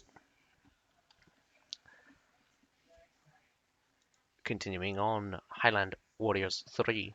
Crackling fires, cries of pain, the clattering of hooves, and people fleeing in all directions. Livestock was cut into pieces and thrown among the piles of human corpses. Blood soaked the earth, and the air was filled with a pungent odor. That the hellish image Angus was met with when he peeked out from behind the curtains. His sister, Fiona, was bound to a wooden pillar in the center of the village. She was surrounded by Highlanders holding flaming torches, awaiting retribution. They let out bestial roars, their visage hideous. In the fiery reflection, Fiona caught the sight of Angus behind the curtain as she began shaking her head, praying he remained hidden. But the Wellanders soon caught on. One of them cursed loudly, then gripped her hair and his his sword straight through her throat. Blood gushed forth. Lightning and thunder flashed, covering Angus's desperate roar. No! Angus sat bolt upright. Breathing heavily, he noticed the scent of grass and soil and slowly calmed down. The sun was beginning to rise, bathing the world in its faint light. The warriors and Rupert lay asleep under a tree when the thunder suddenly crackled from afar. Was that thunder? Angus frowned and tilted his head to listen. The thunder was drawing nearer, and the earth itself shaking. Angus leapt into action and gave Rupert a kick. "We're under attack!" he roared, waking all the Catalan warriors from their daze. They rose quickly and readied their blades. They could already see the dusk rising and hear the clattering of armor. Those hellish Wellanders' cavalry had caught up. "There's no time, boss." Finley held his sword in a tight grip, cold sweat dripping from his forehead. "They're attacking from all directions. We'll run into them no matter where we go. We're surrounded. Then we fight!" A voice resounded from nearby. Before Angus had spoken, Rupert had already donned his leather armor and was now hoisting the sword he otherwise carried on his horseback. It was not until then that Angus realized that Rupert's sword was bound in identical fashion to their own. "I know what you're thinking. You thought I was a noble just sitting there in my castle, didn't you?" Rupert wrapped the cloth tightly around his waist and hoisted the two-hander. "I have no wealth to speak of, and grew up in the countryside. I've been fighting ever since the bastions started, and I won't back now when I am needed." Angus gazed at Rupert, and his expression softened. "Let us go, warriors." Rupert went to meet the coming avalanche of death, but a hand stopped him in his track. Angus held his blade in one hand, the other at Rupert's shoulders. "No, you must go north. I promised Stallman to bring you there in one piece, but you have your duty, my leader." Angus stared Rupert in the eyes. "If you were to die here, it would all have been for nothing. Go north and lead Caslent to victory." Angus tapped Rupert on the shoulder. "Go, noble, and bring an end to the Wellanders. Don't look back. I'll stop them dead." One after another, the warriors tapped Rupert on the shoulder as if in farewell. "I see." Resolve enters Rupert's gaze. Uh, Dirge? Dirge. A lullaby. A dance with death. The warriors brandished their blades and cut the first attackers into pieces, like oaks resisting the wind. There they stood, facing wave after wave of armored riders. On the battle raged, and the plains were painted red until finally, when Rupert returned from the north, silence fell once more. Many a year later, after Caslington had defeated Welland and Rupert sat upon the throne, memories of Angus and his brave warriors would still haunt him. On the eve of the victory, he told everyone, "They are Caslington's most fearsome warriors, born of the land. They embody all that we are." Not bad, not bad. Now onto the Houndsmen law books. Oh, man.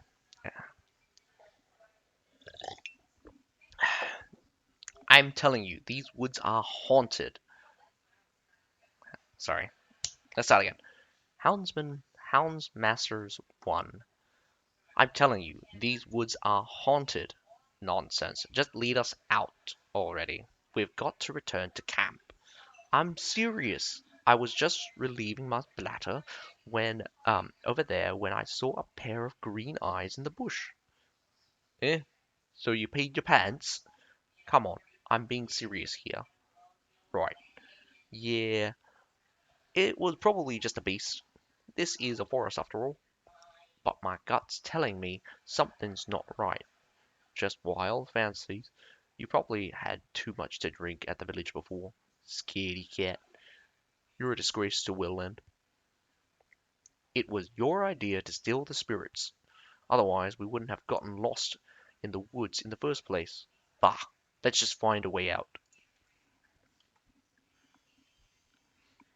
Interesting. Houndmaster 2.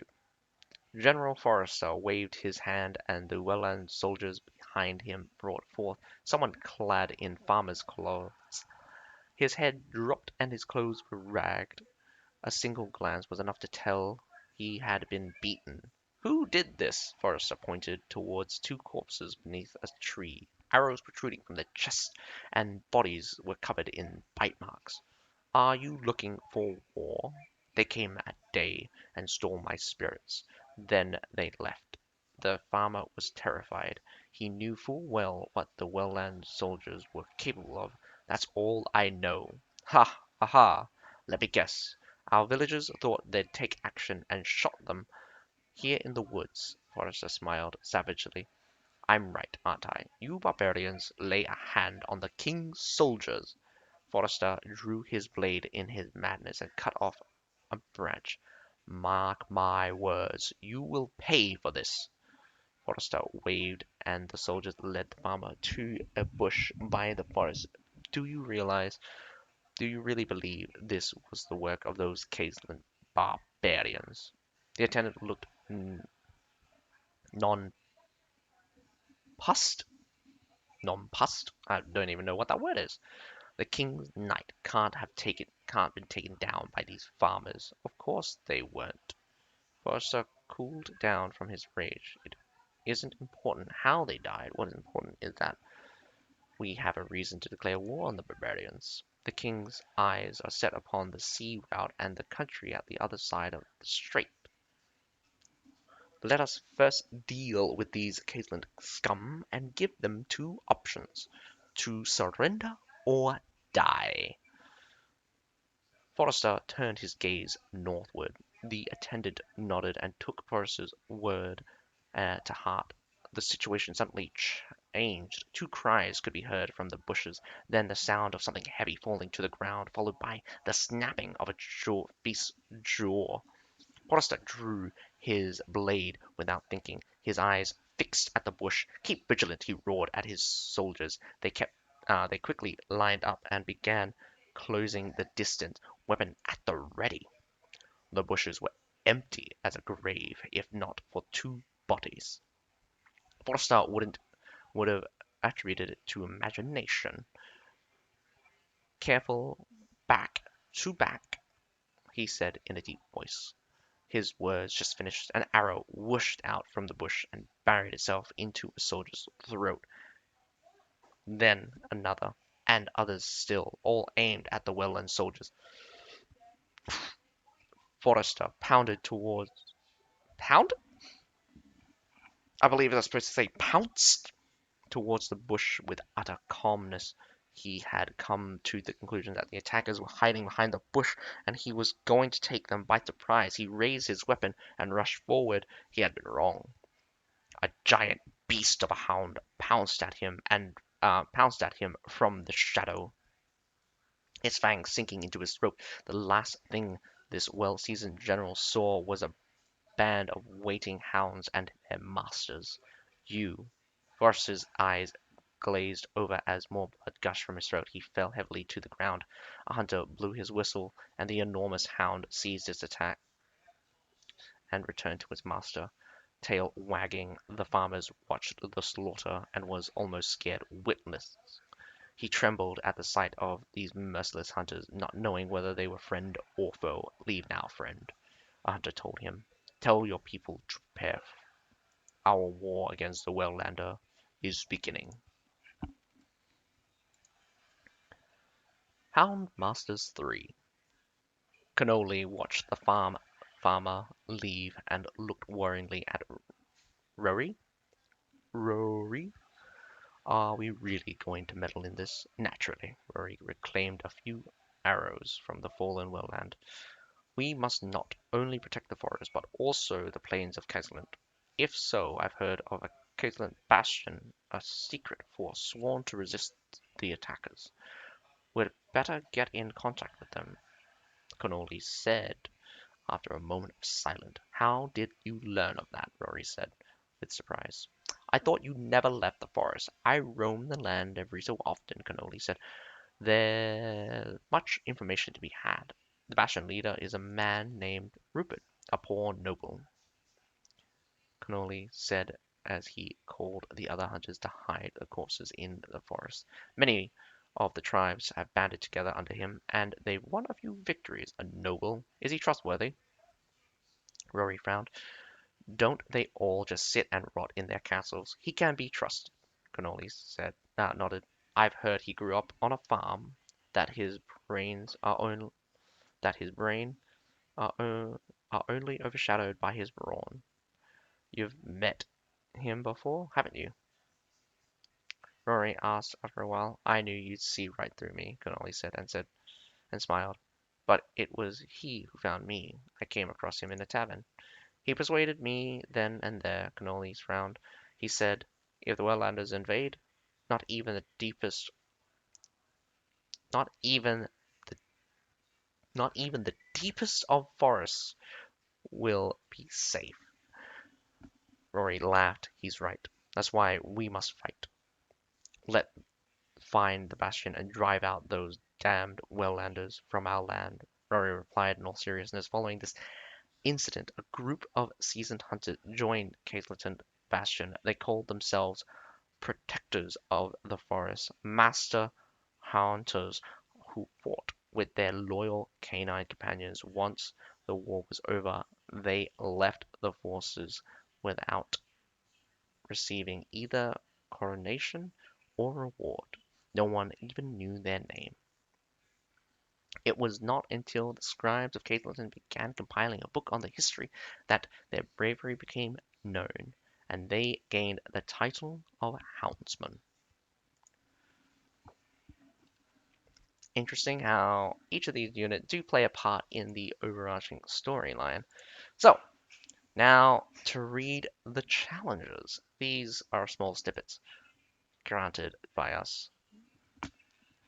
I could try to match up things, but I'm just going to read them one by one. Week 1, Bagpipers. This is just what Keltland is like. The morning breeze hailing from the mountain stream brings with it the smell of moss. Take a deep breath, and bagpipes will start resounding, going back and forth between soothing and high-pitched. The Welsh simply cannot bear to listen to the tune, and so their lord have issued decree upon decree banning bagpipes in all territories belonging to them.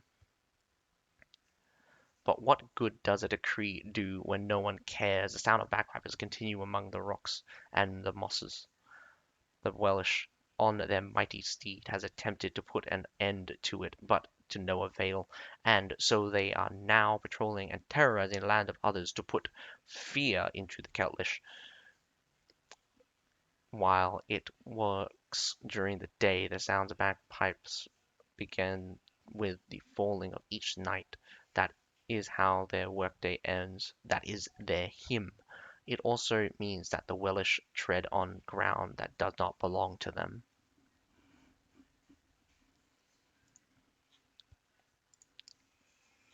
Week 2, Mountain Blessing. When the Celtish first arrived here, they gazed up at the towering peaks and abandoned any idea of going to sea. The land has belonged to them for thousands of years, and they have conquered the deepest recesses of every forest and tallest peak of every mountain. Tallest peak of every mountain. It is there. It is there in every. It is there, not there belonging to it. It is There in every sense of the word. It is no wait. That is correct actually. It is theirs. Apostrophe yes there. In every sense of the word, their true home. While much time has passed. Actually, that is correct. So theirs is correct. While much time has passed, the Celtish still revere the tall mountain, so much so that the bravest climb to the mountain tops. Those that succeed are said to be blessed the spirits of the mountains, a blessing that will also bring their tribe a bountiful harvest in the coming year. Week 3, Highland Brutes. Where did the Celtish come from? Anyone able to answer the question is most likely long gone by now. All they know is that this has been their land for as long as anyone knows. Here, where the air is moist and music flourish, they rear cattle and till the land. They compete in crude sports such as rock throwing or simple brute force. The Welsh calls them Highland barbarians and uncivilized brutes. Such a people should be slaves for their use, and so they took action into their own hands. They sent their cavalry to trample the barbarian fields and brute force them into submission. But the Celtish refused to be enslaved. This is their land, their home. Beneath the towering mountains, they will bow down to no one and have no masters but themselves. That's why they fight with blades and rocks, or even unarmed if needs be. Whew, Week 4, Claymores. A form of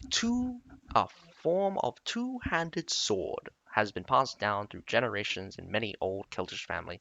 The Rousers are said to have conquered lands far and wide relying on these, though most remain unused as Celtish people have no weapon of war. No need. Celtish people need no weapon of war. Fighting is not a tradition among them. Even so, the blades are passed down from father to son, their fighting skills part of their blood. When needed, their blades will leave their scabbards before you have time to blink. Should their freedom be threatened, the well... Ah, sorry, I read that sentence wrong. When needed, their blade will leave their scabbard before you have time to blink. Should their freedom be threatened. God, that is a long sentence.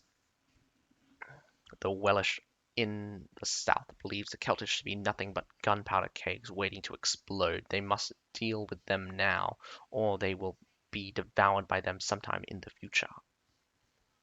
Fear. Fear. Week 5. Wailing. The kingdom of Wailing grew in strength and was recognized by the mainland's monarch, King Edmund the First. Well, King Edmund won. Well, you don't. King Edmund, I won. King Edmund the First, I'll just go with that, began a series of reforms shortly after gaining power over a weak island kingdom. One of his first actions was to establish commercial policies, after which he earned a wealth of money by taking advantage of maritime trade. With this profound wealth, the kingdom quickly grew in size, but they soon peaked out. Their progress was hampered by Falshiel, a powerful kingdom on the other side of the strait. Edmund first believed that while diplomatic solutions weren't entirely out of the picture, a more militaristic approach was to net quicker and better results. Edmund and his advisors came to a unified conclusion: the kingdom's army must be bolstered, and Celtland to their back must be subjugated. Week 6, Expert Hunters. As the Welsh were only good at planting crops, herding livestock, and building walls and castles, they were only able to claim control over the flatlands. None of them dared to the mountains or the forests. Those were the homes of the Celtish. The Celtish believed in Druidism,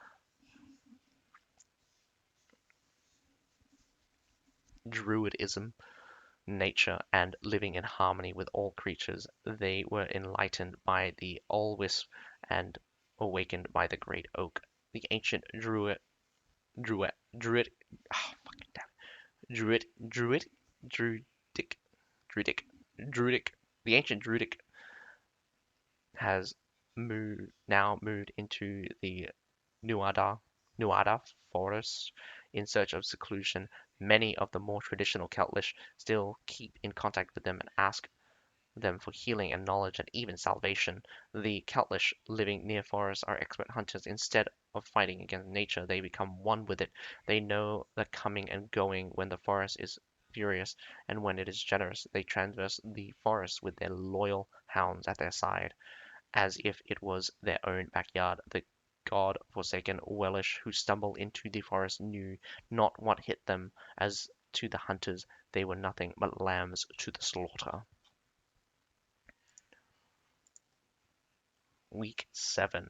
Wailing Banshees. The Welsh were looking for a reason to start a war, and they found it in the sudden death of the King of Celtland. He had no offspring, and so there was no one to unite the people. Thus Edmund the First tore up the peace treaty and sent soldiers north to conquer his neighbors. However, bereft of their former freedom, the Celtish started to resist where they could. A hero rose among them, and under this hero's leadership, the Celtish won victory after victory and forced Edmund I to make peace with them. The Celtish force was stationed on one side of the field as their leader went to talk peace with Edmund I. Their leader did not return. Instead, they saw white figures floating on the horizon, banshees of legends whose shrill wails echoed in with the thunder. The brave Celtish watched and cried.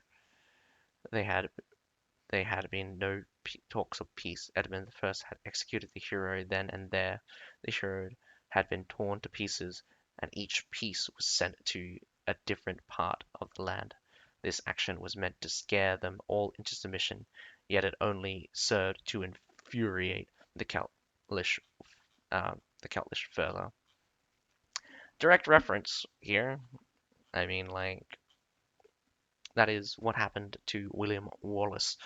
Uh, well, not exactly. But he was executed and he was captured. He was executed and cut into several pieces, each piece scattered across Scotland in order to intimidate, uh, the people. But in the end, it didn't stop the passion of resistance. But anyway, continuing on. Week 8. The Sacred Lake. The death of a hero is the beginning of a nation's awakening. The warriors living on the highlands took to the forest beneath the silent moonlight. They wade into the sacred lake and received Alwyn's blessing. Their people were awakened at the sacred lake. Legend claimed that Druidic was first able to perceive um, Jesus Christ was first able to perceive nature as a whole. Druidic then gave rise to endless knowledge and wisdom and gave them protection. Uh, Sacred Lake also grant them strength, and when the King of Kings was at wit's end, it was a goddess of the lake who gave him Excalibur. Very, very strange. If I read this beforehand, I would have realized that they're not doing an English season. That's pretty obvious when they merge the Arthurian legend here to a Celtish season. But anyway, the Celtish still seek the sacred lakes blessing to this day. That upon their death, their souls will become part of everything and the eternal cycle. What's also a good note to put is that the Arthurian legend apparently comes from probably is said to have been based off an Scandinavian legend about the sword in the tree. Apparently, well, anyway, the sword in the stone aspect, as the sword Excalibur is apparently given in multiple ways, either by the Lady of a Lake thrust inside stone, which also could be which also comes from a legend from Galahad, the Sword of Galahad. Sorry, uh, Glam or something. Anyway, it was said that Sir Galahad thrust his sword into a rock and said to have stayed there, or something like that. Anyway, week 9, the Stone of Destiny. Once upon a time, the King of Kings acquired the Stone of Destiny as he was attempting to put an end to strife. It is said that the holder of the stone is granted immense power and will attract others to follow them. However, the stone was broken in two as a result of the traitor's evil plan, and the great kingdom crumbled. While that may be history now, every king of Keltland must ascend to the throne upon the Stone of Destiny itself, as unwritten tradition of the Keltish.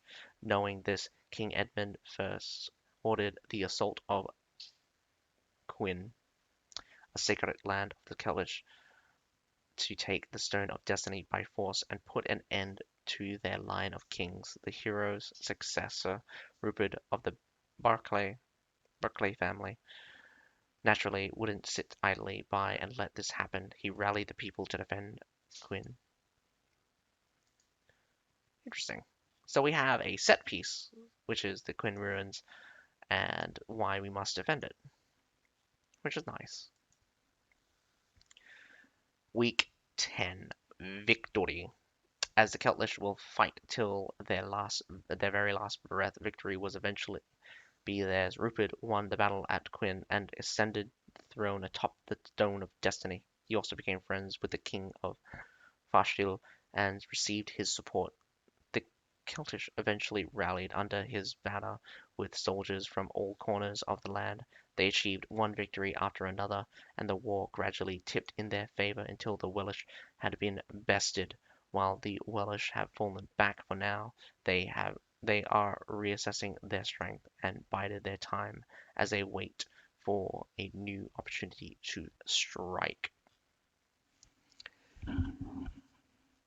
Interesting that here it says the Welsh will strike.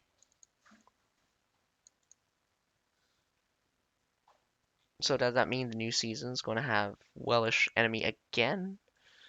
But we're not fighting the Scottish people as the Welsh, so a little bit can be a little bit confused. I'm wondering how they're going to take it with the lore. I do feel like it's mentioned several times that the King of Farshiel here might be considering. I mean, like we already got the season release for Paragon. Sorry, Season of Paragons. Anyway, it's a French inspired season from the legend of Joan of Arc or Jeanne d'Arc. So it's interesting. Anyway, I'm going to finish up with the campaign. Do believe that will be all. So, warring lords battle one another. Sorry, this is week 1 and 2. The great ambitions. Warring lords battle one another, and a new generation shall be born under the axe's head. Axe's head. Strange. Rising in flames. Should be week 3 to 4. The realm is in chaos. Any ambitious man striving for domination must have someone to rely on and must expand their land. The Burning Lands. This should be week 5 and 6. 5 and 6, I believe. History is written by the victor. Any land trodden upon by the army's steel-clad hooves belongs to the king. Ode to the Chaos. This should be weeks 7 and 8. The people gaze upon the royal authority amidst endless conflict.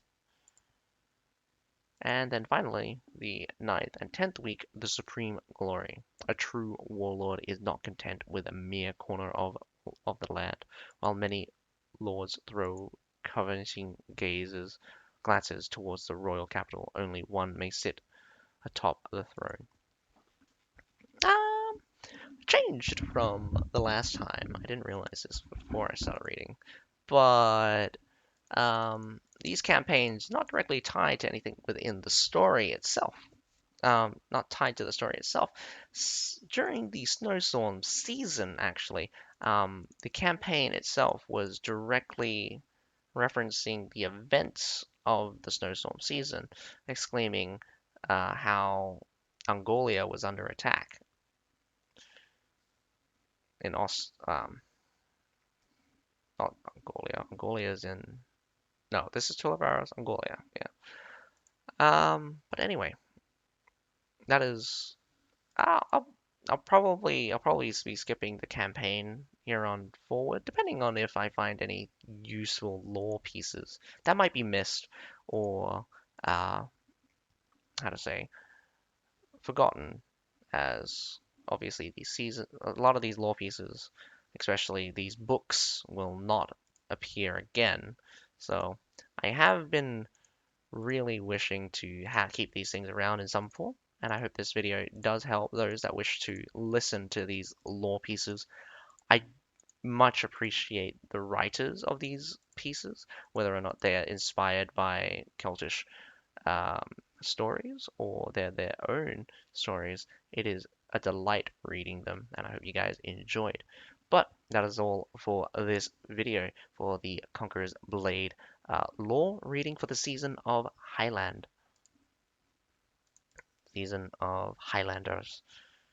But anyway, I hope you guys enjoyed. Other than that, my name's Azzakye, and have a nice day. Bye now.